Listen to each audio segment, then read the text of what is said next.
Consciousness. There should be firmly established in the mind of every student of Christian Science that there is nothing that can produce consciousness. One can never go further back than consciousness, because there is nothing further back. Consciousness is. There is nothing to God and man but consciousness. God or mind is infinite, indestructible consciousness at the point of causation, and he is infinite, indestructible consciousness at the point of effect, and cause and effect is one. God or mind is the name given to an infinitude of self-conscious good, and because God or good is conscious, this results in the infinite conscious idea of himself, which is man. If mind were not self-conscious, he would have no idea of himself, and there would be no intelligence or man. Unity of good, page 24. A practitioner and patient used this paragraph almost exclusively while working through a severe claim. They both held to the fact that all consciousness is God, an infinite consciousness, and that this infinite God consciousness was reflected in their individual consciousness. They both held to the fact that since their individual consciousness had its source in God, they, as effect, could be conscious only of infinite good. By accepting this consciousness as the only consciousness, and as their consciousness, the false beliefs gave place to reality, and the patient was healed. We know only what is in our consciousness, and our consciousness is God, or good. The true idea of God, which is man, is not only in consciousness, but is consciousness itself, and is the whole of consciousness. This God consciousness was the consciousness that Jesus was, and was also the consciousness of the perfect man in science that Jesus saw. If we only knew that the one infinite consciousness is always the consciousness of both the practitioner and the patient, then we too would see the perfect man. Jesus understood man to be an eternal, living mode of consciousness, as certainly as he understood God to be an eternal, living mode of consciousness. Jesus was eternally aware of the relationship between God and man.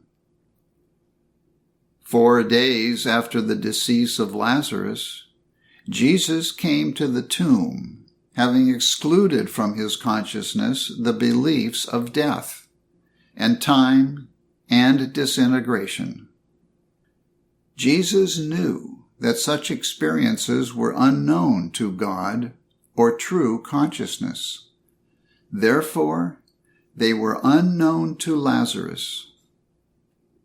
Jesus knew that Lazarus, as idea, had never lived in matter or material body and had never died out of it. Jesus knew that Lazarus had no more consciousness of matter or dying than God had. So Jesus commanded Lazarus to come forth. He knew that there was nothing in the consciousness of Lazarus that could say, "I am dead," and cannot come forth. Lazarus and God were one and the same consciousness. And Lazarus came forth exhibiting that one consciousness, seen to human understanding as the normal appearance of man. Infinite consciousness is never included in anything or in anybody, but consciousness always includes everything and everybody. Consciousness is always all-inclusive, even to the winds and the waves and the starry heavens.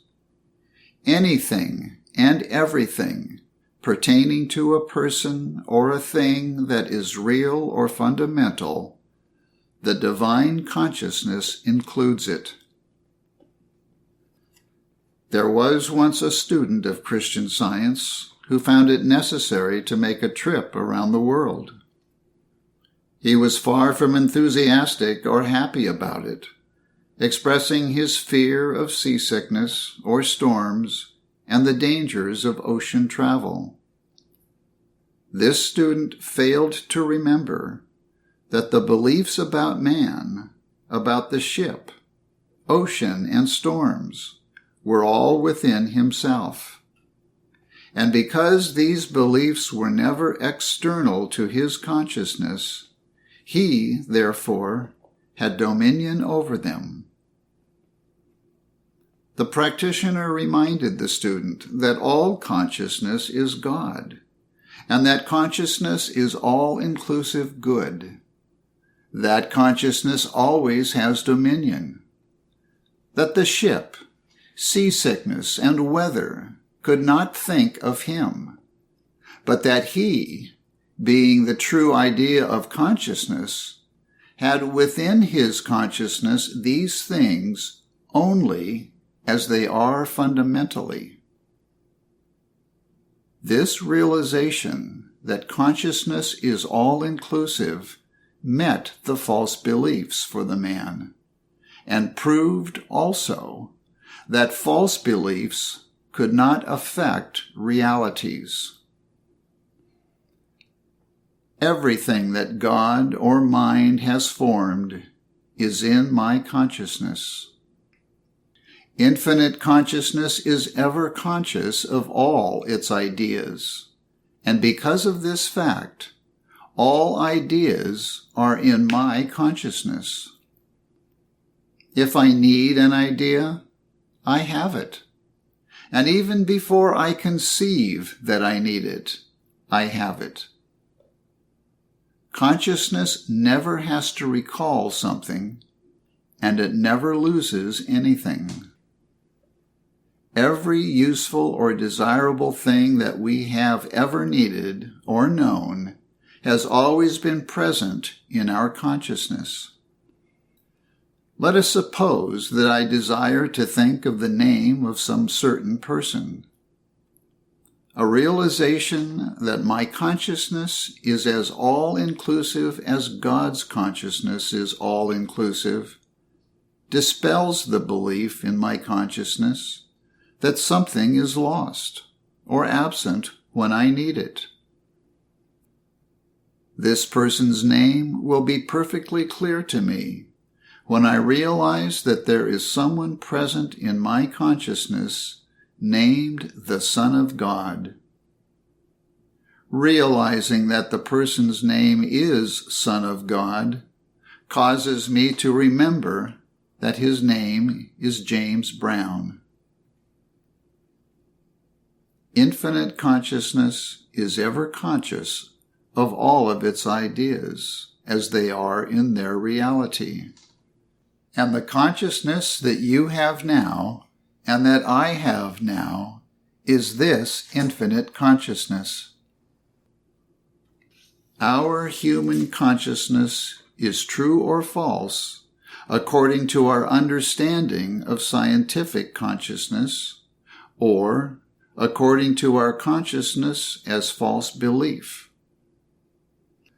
If we understood that the consciousness that we now are reflects or shows forth the one and only consciousness, then our consciousness is true. But if we believe that we are a personality and include a consciousness of our own, then our consciousness is false.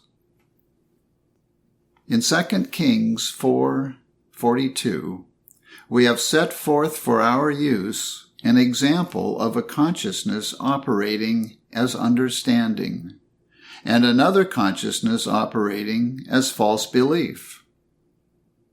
This example of true and false consciousness is set forth when Elisha commanded his servant to feed the 100 men with 20 barley loaves and some corn. To Elisha, whose consciousness was scientific understanding, all useful things and necessary things were never external to his consciousness, but were always in his consciousness, and he was always conscious of them. All things were always intact, inexhaustible, always available to everyone. Elisha was not one of those individuals who, through some means, was going to bring good things into existence, or was going to be conscious of good at some future time. Elisha knew that if any good could ever exist humanly, it was because that very good already existed in his consciousness divinely, or in its reality. To Elisha, all good and useful things were already in his consciousness. They were intact and available, and he was always conscious of them. Insofar as Elisha was concerned, everybody in the then universe could have eaten barley loaves and corn day after day without exhausting them, because Elisha knew that the idea of barley loaves and of corn in the individual consciousness would still remain intact, unspent, or not used up. Take the number 2. Everyone in the world may use the number 2 at the same time, yet using it does not use it up.